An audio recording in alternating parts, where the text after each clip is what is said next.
that benefited greatly from the work of people like Mother Jones, the subject of our sermon this morning as we begin our September focus on vocation.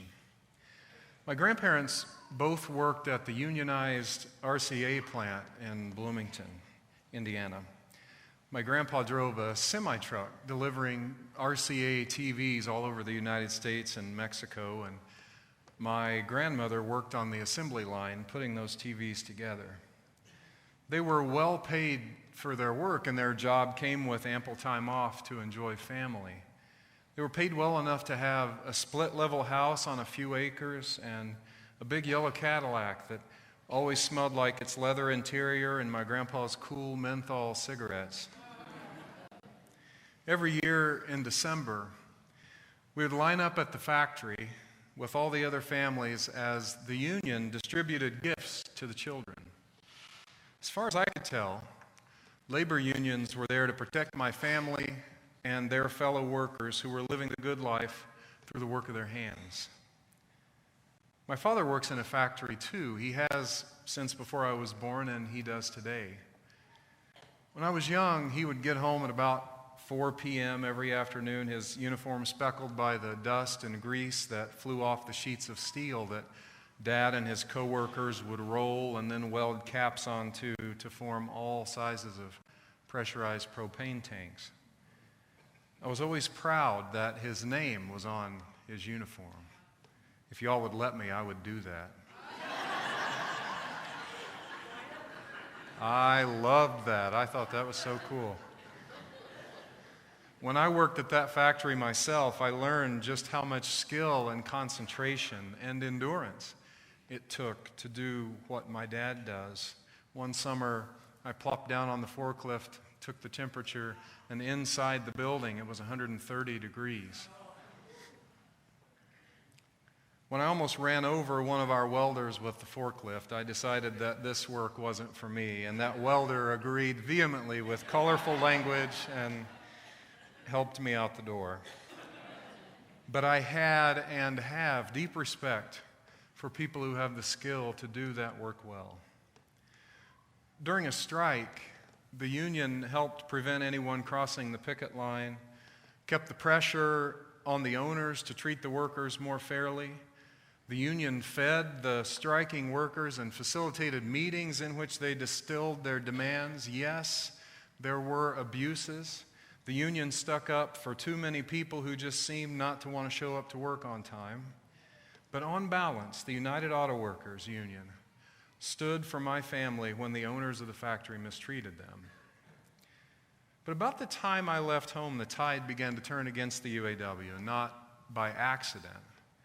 Politicians were talking about how it wasn't right that a shop would require employees to pay union dues.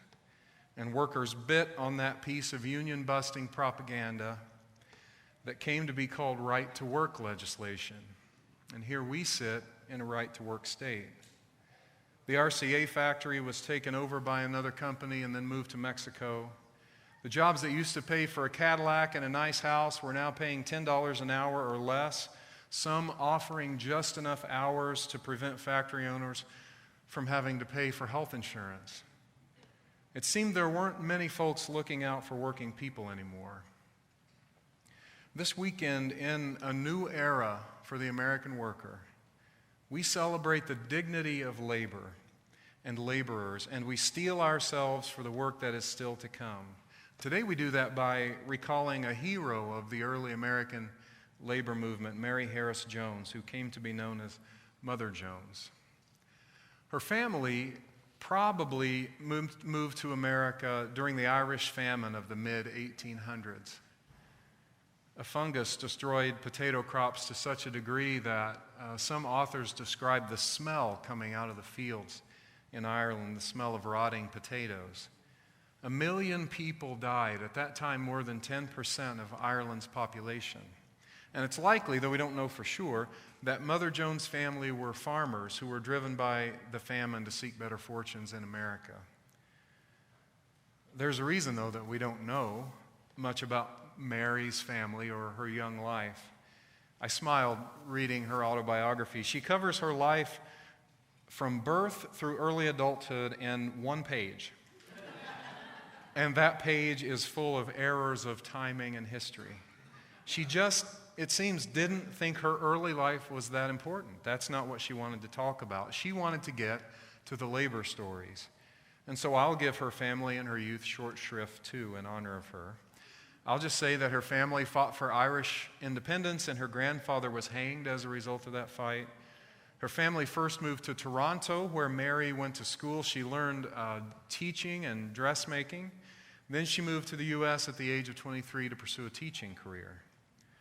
She seemed destined for a life that was typical of the lives of many women in her day. She married a steel worker, and together they had 4 children. But everything changed in 1867 when yellow fever swept through Memphis, Tennessee, at that time one of the fastest growing cities in the country, where she and her family made their home. She writes of that time in her autobiography. Its victims were mainly among the poor and the workers. The rich and the well-to-do fled the city. Schools and churches were closed. People were not permitted to enter the house of a yellow fever victim without permits. The poor could not afford nurses. Across the street from me, 10 persons lay dead from the plague. The dead surrounded us. They were buried at night quickly and without ceremony. All about my house I could hear weeping and the cries of delirium. One by one, my 4 little children sickened and died.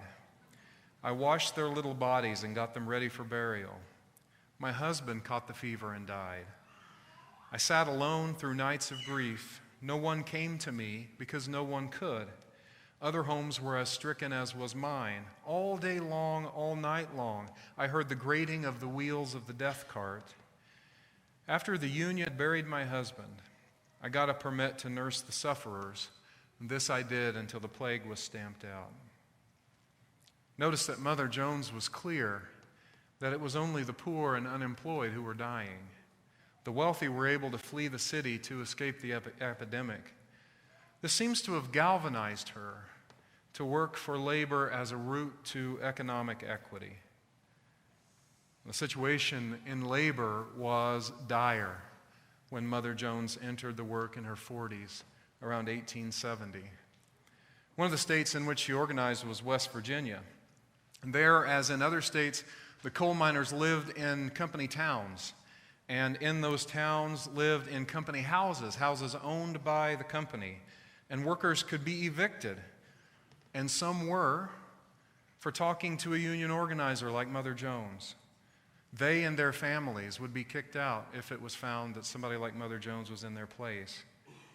The company hired the preacher, the teachers, and everybody else in town. They had almost complete social control over the workers, even printing their own money or scrip, which is often how the workers got paid. Not in U.S. currency, but in company scrip. So you had to take your company scrip to the company store to buy goods that would profit the company, and that money that was paid to you immediately goes back into circulation in the economy of that company. It was a closed economy that greatly benefited those mine companies. So fed up with those conditions, the workers were striking for rights that we take for granted today. The 8-hour workday, safe labor conditions, holidays off, weekends. But the robber barons, the owners of the mines, were determined not to yield an ounce of power. The mettle of the striking workers was tested to its limits. The governor of West Virginia even at one point used federal troops to break a union strike, an effort that was eventually ordered stopped by President Woodrow Wilson. Unions took on a role not unlike religion among the workers then. One union hymn said, "We will have a good local in heaven, up there where the password is rest." That just kind of says it all. The workers were tired. They were spiritually and emotionally beaten down, and they needed a dynamic figure to inspire them, to keep up their striking until their demands were met. They needed someone or something to coalesce around. And as Clarence Darrow said of Mother Jones, "Wherever trouble is the hottest, Mother Jones is there." So After working with some miners in West Virginia, she said, "When I die, I'm going to tell God about West Virginia, and he ain't going to like it." When the moderator of an event where Mother Jones was speaking introduced her as the greatest humanitarian of the time, she said, "Let's get this straight. I'm not a humanitarian, I'm a hellraiser." Mother Jones was a labor agitator and a paid organizer from the 1870s to the 1920s. Yeah, if you do the math, that means she was working, and many people say she was most effective in her 70s and 80s. Now, you wouldn't think that by looking at her. In fact, historian David Corbin said some years ago that it was her appearance that saved her skin a few times. She was exiled from more than one state. She was told never come back under threat of death. But even the people looking for her, they had heard that she was the most dangerous woman in America. So when they saw her, they couldn't believe that this 5-foot-tall, barely, gray-haired, David Corbin said, quote, grandmotherly-looking person was the person some called the most dangerous woman in America. And they let her pass. Surely this is not Mother Jones. But she was the most dangerous woman in America, at least to the oppressive company owners. Even in her 80s, she would wade across creeks and hike through forests, up big hills to get to union meetings. When she spoke, according to Corbin, she would walk up to the platform slowly, take off her glasses, take the bobby pins out of her hair and hand them to somebody. And then one reporter of the time said all hell would break loose. She knew to whom she was speaking, and she adjusted her language accordingly. In other words, she cussed a lot. A lot. When asked about it, she said, and I love this quote, "Swearing words are praying words to the exploited and oppressed coal miner."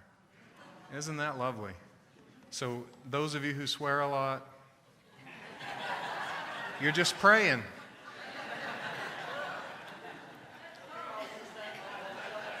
I hear you. Not here, please.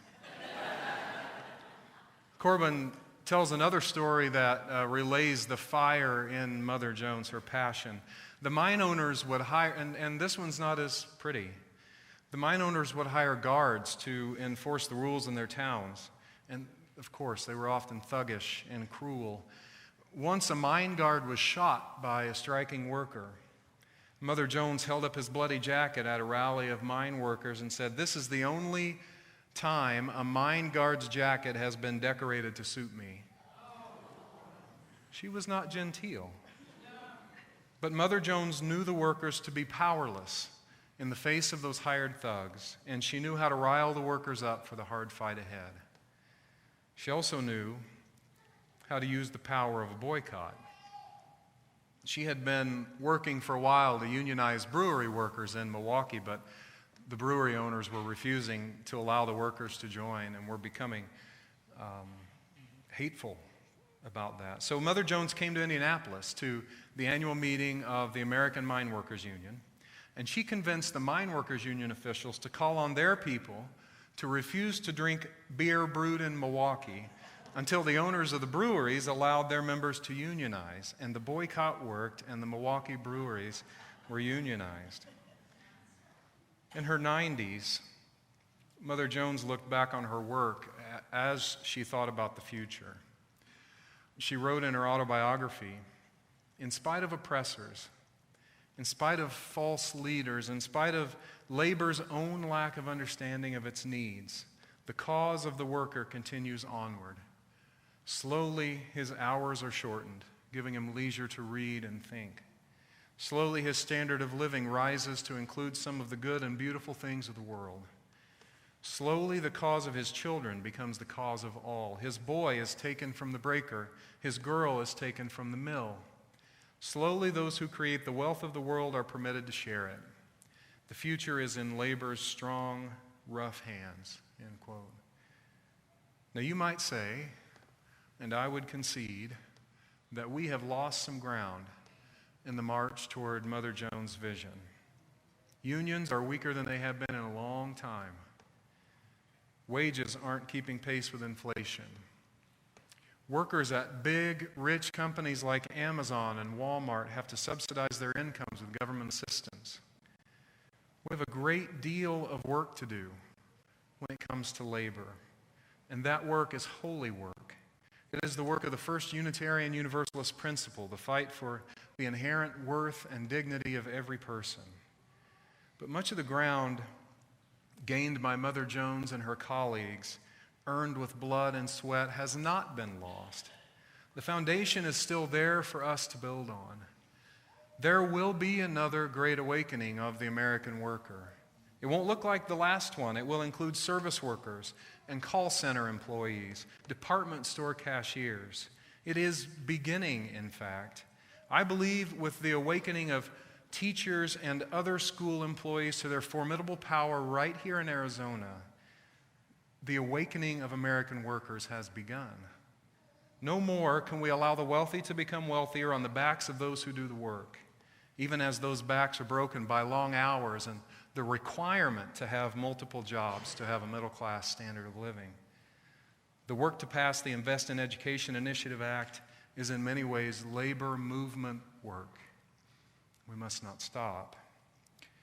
So I say, let us keep to the work with the spirit of Mother Jones, evident in one last story from her autobiography.